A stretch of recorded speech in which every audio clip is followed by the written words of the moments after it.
All India बड़ी बैठक Bahujan Samaj party की समाप्त हो चुकी है और हमारे साथ बहुजन समाज पार्टी के जो राज्यसभा सांसद है रामजी गौतम हमारे साथ मौजूद है। सर, क्या कुछ निर्णय लिया गया है, क्या दिशा निर्देश मिले आज की बैठक पहली में? बात तो आज आदरणीय बहन जी पुनः बहुजन समाज पार्टी की राष्ट्रीय अध्यक्ष बन गई और उसके लिए मैं माननीय बहन जी को बधाई देता हूं और तमाम कार्यकर्ताओं को बधाई देता हूं कि जिन्होंने पूरी ताकत के साथ में आज फिर से आदरणीय बहन जी को पार्टी का अध्यक्ष बनाया, राष्ट्रीय अध्यक्ष बनाया है। और साथ ही तमाम तरह की बातें पार्टी संगठन और मूवमेंट को लेकर माननीय बहन जी ने समझाई हैं और पार्टी के जनाधार को बढ़ाने के लिए और सेक्टर कमेटी के लेवल पे या बूथ लेवल पे पार्टी जनाधार कैसे बढ़ेगा उसको बढ़ाने को लेकर बताई हैं।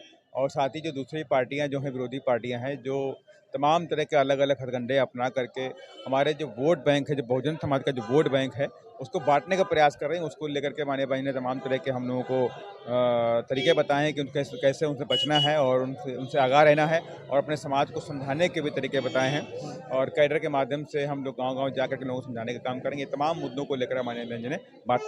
सर, आकाश आनंद इनको राष्ट्रीय अध्यक्ष बनाने की खबर मीडिया में चल रही थी, जबकि बहन मायावती ने कल ही ट्वीट कर बता दिया कि इस तरीके की चीजें नहीं होने वाली अफवाह। उसके बावजूद भी लगातार मीडिया इस तरीके की खबरें क्यों फैलाता है? देखिए, मीडिया हमेशा बीएसपी के बारे में नेगेटिव इमेज बना कर रखती है, नेगेटिव बातें ही फैलाती है। कैसे बीएसपी को डैमेज किया जाए, वो उस तरह की बातें ज़्यादा प्रोपेगेंडा के रूप में आगे लेके आते हैं। तो इसलिए हम लोग बहुजन समाज के लोग कभी मीडिया की बातों पर भरोसा नहीं रखते हैं। बुकलेट कुछ दिखाई दे रहा है सर, बुकलेट हाँ, में क्या बुकलेट कुछ है? में तमाम तरह की बातें जो मैंने कहा ना कि बहुजन समाज के वोट बैंक को एकत्र रखना है, उन्हें बँटने नहीं देना है, वो सारी बातें उसमें लिखी हुई हैं। हम गाँव-गाँव में जा कर के उनको बाँटने का भी काम करेंगे, लोगों को उसके उसके माध्यम से समझाने का भी काम करेंगे। इसके लिए माननीय भाई ने बुकलेट रिलीज़ करी है और जो बहुजन समाज तक जाने का काम करेगी। बहुत बहुत शुक्रिया सर। अब इस मीटिंग से बाहर निकलते हुए आ रहे हैं मेरे साथ राजस्थान प्रदेश के प्रदेश अध्यक्ष है। सर, क्या कहेंगे, क्या कुछ दिशा निर्देश आज बहन मायावती ने दिए है, क्या तमाम बड़ी बातें हुई? देखिए, सबसे पहले तो मैं पूरे देश के बहुजन समाज के लोगों को मुबारकबाद देना चाहूँगा कि आदरणीय बहन कुमारी मायावती जी को पुनः 5 साल के राष्ट्रीय अध्यक्ष चुन लिया गया है। और हमें पूरा भरोसा है कि बहुजन समाज पार्टी आदरणीय बहन जी के नेतृत्व में फल फूल सकती है। हम देश में अपनी सरकार बना सकते हैं, स्टेटों में अपनी सरकार बना सकते हैं। तो आज उसी को लेकर आदरणीय बहन जी ने दिशा निर्देश जारी किए कि किस प्रकार से चाहे कांग्रेस हो या बीजेपी, तमाम विरोधी पार्टियां, और चाहे वो प्रशासन का सहयोग, सरकार का सहयोग लेकर या सुप्रीम कोर्ट का सहारा लेकर जिस तरीके से आरक्षण के खिलाफ है, जिस तरीके से आरक्षण के वर्गीकरण की बात की जा रही है, एक तरीके से सीधे सीधे आरक्षण को खत्म करने का प्रयास किया जा रहा है। तो हमारे सभी जिम्मेदार पदाधिकारी कार्यकर्ता गांव-गांव, ढाणी-ढाणी जाकर लोगों को ये समझाने का प्रयास करें कि सर, अगर ये वर्गीकरण को लेकर कुछ और नए निर्णय लिए गए हैं, कुछ और नई रणनीति की तरफ बढ़े है बसपा? आदरणीय बहन जी ने कहा है कि जो वर्गीकरण है वो संविधान प्रदत्त नहीं है।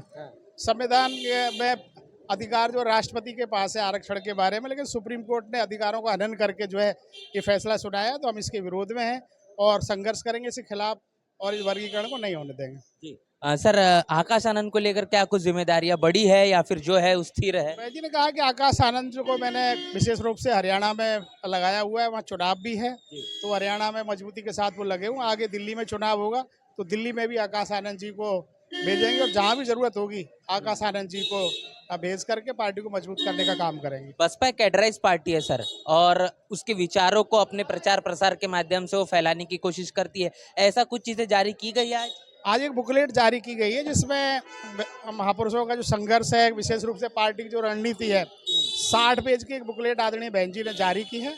उस बुकलेट को हम गांव-गांव, ढाणी-ढाणी कस्बों तक पहुंचाने का प्रयास करेंगे और उसी के आधार पर बहन जी के जो दिशा निर्देश है उनको लागू करने का काम करेंगे। जैसे कि हर 5 साल में राष्ट्रीय अध्यक्ष का चुनाव भी होता है, इसीलिए माननीय बहन जी ने 2 महीने के अंदर ही राष्ट्रीय कार्यकारिणी की बैठक बुलाई और आज सबसे पहले राष्ट्रीय कार्यकारिणी की बैठक में पूरे देश के लोगों ने और साथ ही 21 प्रदेश के प्रदेश अध्यक्ष और उपाध्यक्षों ने सर्वसहमति से पुनः माननीय आदरणीय बहन कुमारी मायावती जी को बहुजन समाज पार्टी का राष्ट्रीय अध्यक्ष।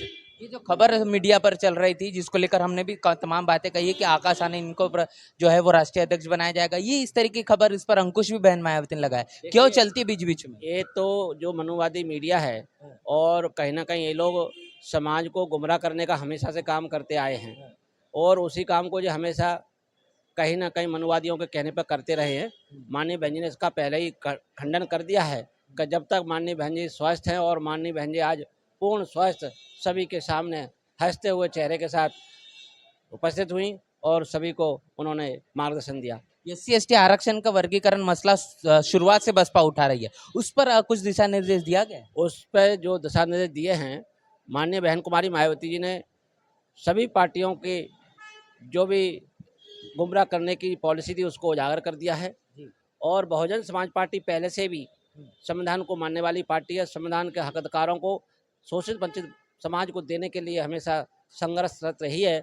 उस कड़ी में जैसे ही 1 अगस्त 2024 को माननीय सुप्रीम कोर्ट ने जो SC/ST के वर्गीकरण और क्रिमिलेयर का जो निर्णय दिया, उसके खिलाफ मुखर होके अगर किसी ने आवाज़ उठाई है, विरोध किया है, सरकार को या सुप्रीम कोर्ट को इस पर सोचने के लिए मजबूर किया है, तो बहुजन समाज पार्टी की राष्ट्रीय अध्यक्षा आदरणीय बहन कुमारी मायावती जी ने किया है। आकाश और आनंद इसके लिए भी माननीय बहन जी ने 4 अगस्त को और 10 अगस्त को प्रेस कॉन्फ्रेंस करके इस देश में इस समाज को बता दिया कि आपके साथ बहुजन समाज पार्टी का एक कार्यकर्ता SC/ST समाज के साथ कंधे से कंधे मिलाकर खड़ा है। और उन्होंने इसका नेतृत्व संभाला, अपने कार्यकर्ताओं को निर्देशित किया कि हम लोग झंडा लेकर इनके साथ उतरेंगे और बाबा साहब के अनुशासित सिपाही है, माननीय बहन जी के सिपाही हैं, अनुशासित तरीके से भारत बंद में हम इनका सहयोग और समर्थन करेंगे और इसका नेतृत्व भी करेंगे। और वैसा सभी प्रदेश के अध्यक्षों ने, वहाँ की टीम ने, वहाँ के कार्यकर्ताओं ने माननीय बहन जी का एक एक आदेश का अक्षर से पालन किया। श्री आकाश आनंद जी का भी और श्री राम जी गौतम जी का भी जो उन्होंने निर्देश दिया मध्य प्रदेश के लिए, उसका हमने अक्षर से पालन किया। और आपने देखा होगा हमारे हर जिला मुख्यालय पर, तहसील मुख्यालय पर हमने महामहिम राष्ट्रपति महोदय के नाम कलेक्टर को, प्रशासन को ज्ञापन देने का काम किया। सर, आकाश आनंद को लेकर जो जिम्मेदारियां बहन मायावती ने पहले दी थी, अभी जो जिम्मेदारियां उससे कुछ जिम्मेदारियां बढ़ी है या फिर क्या कुछ है जैसे स्थिर रखी गई? अभी जो जिम्मेदारियां दी थे वही यथावत हैं, बस पुनः उनको जहाँ जहाँ चुनाव हो रहे हैं, क्योंकि युवाओं को जोड़ने के लिए और एक नया स्ट्रेटजी के साथ इस चुनावी कैंपेनिंग को करने के लिए उन्होंने माननीय बहन जी ने अपने मार्गदर्शन में उनको जिम्मेदारी दी है, जो कि बहुत बड़ी जिम्मेदारी है। अभी हरियाणा में चुनाव है और उनको देखने के लिए माननीय बहन जी ने विशेष जिम्मेदारी दी है। उसके बाद में जो आगे चुनाव होंगे उस पर भी माननीय बहन जी का विशेष ध्यान है। इसी को ध्यान में रखती उन्होंने आज फिर से पूरी कमेटी को चुस्त दुरुस्त किया है, कुछ को इधर से उधर भी किया है। सब माननीय बहन जी के मार्गदर्शन में पूरे देश में और प्रदेशों में काम चल रहा है और नए जोश के साथ हम लोगों को हताश नहीं होना है। जो भी निर्णय अभी पिछले 2023-24 के चुनाव में आए हैं, उससे हमें कमज़ोर नहीं होना है, हताश नहीं होना है। पुनः ऊर्जा के साथ हम लोगों को माननीय बहन जी के मार्गदर्शन में नीचे ग्राउंड स्तर पर जाना है और हमारे कार्यकर्ता साथी सभी अभी टीम बनाकर इस काम को करने में लग गए हैं। आज माननीय बहन जी ने वही कहा जो 23 जून 2024 को माननीय बहन जी ने दिशा निर्देश दिए थे कि हमको कैसे इन मनवादी ताकतों जातिवादी पार्टियों को का जो नैरेटिव इन्होंने सेट किया था संविधान के पक्ष में और आरक्षण के पक्ष में, इसको पूरी तरह पर्दाफाश करना है और बताना है कि ये संविधान विरोधी जो जातिवादी पार्टियां हैं, कांग्रेस, सपा और अन्य भाजपा पार्टियां, जो पार्टी सारी संविधान और आरक्षण विरोधी हैं। इसको माननीय बहन जी ने 23 तारीख को उधर बताने का काम किया था। वो दोबारा से माननीय बहन जी ने उसको पूरी तरह बताया, समझाया। साथ में आज की माननीय बहन जी पूरे देश की राष्ट्रकारिणी की बैठक बुलाकर माननीय बहन जी द्वारा से पुणे से राष्ट्रीय अध्यक्ष हम लोगों ने सर्वसम्मति से चुना है, तो वो एक मुद्दा था।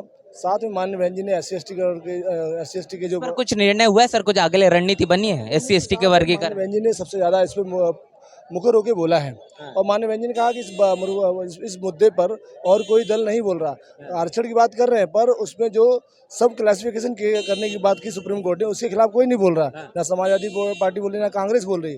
तो इसमें सिर्फ और सिर्फ बहुजन समाज पार्टी आदरणीय बहन जी ने बात रखी है और बहन जी का इस बात को हम लोग कैडर के माध्यम, संगठन के माध्यम से लोगों तक पहुँचाने का काम करें। ये काम बहुजन समाज पार्टी के लोग हम लोग करने का जिम्मा सौंपा है बहन जी ने।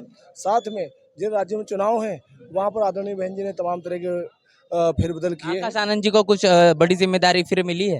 आदरणीय आकाश सर को ऑलरेडी माननीय बहन जी ने राष्ट्रीय कोऑर्डिनेटर तो बना रखा, उत्तराधिकारी है हमारे वो। साथ में हरियाणा में चुनाव अभी हैं, पूरी जिम्मेदारी वो देख रहे हैं। साथ में दिल्ली में भी चुनाव है, तो माननीय बहन जी ने दिल्ली में भी उनको पूरी तरह से हमारे जहाँ जहाँ चुने वहाँ आकाश आनंद जी को जिम्मेदारी। तो वहाँ दिल्ली में भी हमारे साथ में हमारे ऊपर माननीय बहन जी ने आकाश सर को सर्वसर्वा बना कर भेजा है इधर। तो ये हमारे लिए बहुत अच्छी बात है कि माननीय बहन जी ने आकाश सर जैसे नौजवान साथी को हम जैसे नौजवानों के साथ भेजा है। तो दिल्ली में भी हम लोग बहुत अच्छा रिजल्ट लेने की कोशिश करेंगे, लेके आएंगे। तो हमारी प्रयास यही है और साथ में जो माननीय बहन जी ने बार बार यही कहा कि भाई जो आरक्षण का मुद्दा है, सिर्फ और सिर्फ बहुजन समाज पार्टी चाहती है इस देश में आरक्षण बचा रहे, और इसमें कोई दो राय नहीं कि माननीय बहन जी ने चाहे 4 तारीख की प्रेस कॉन्फ्रेंस हो, चाहे 10 तारीख प्रेस कॉन्फ्रेंस हो, सारी पार्टियों को एक्सपोज कर दिया आरक्षण के मामले पर। तो मुझे लगता है कि ये सारी बातें माननीय बहन जी दोबारा रिपीट की, और देश में जो अभी माननीय बहन जी का जो हम लोग राष्ट्रीय अध्यक्ष के तौर पर हर बार उनको, जो हमारे नेता है, सम्मान नेता है, मानव काशीराम साहब की धरोहर है, उन्होंने मानव काशीराम साहब ने एज ए शिष्या उनको आगे बढ़ाया। तो माननीय बहन जी को हम लोगों ने भी चाहते हैं हमारे नेता आताउम्र हमारी राष्ट्रीय अध्यक्ष बनी रहें, क्योंकि उनका जीवन, उनका संघर्ष, उनका अनुभव इस राजनीति बहुत बड़ा है। जी। तो बहुत सारी चीज़ें हैं जिसमें माननीय बहन जी ने गौर करने को कहा है, उसमें हम लोग अमल करेंगे।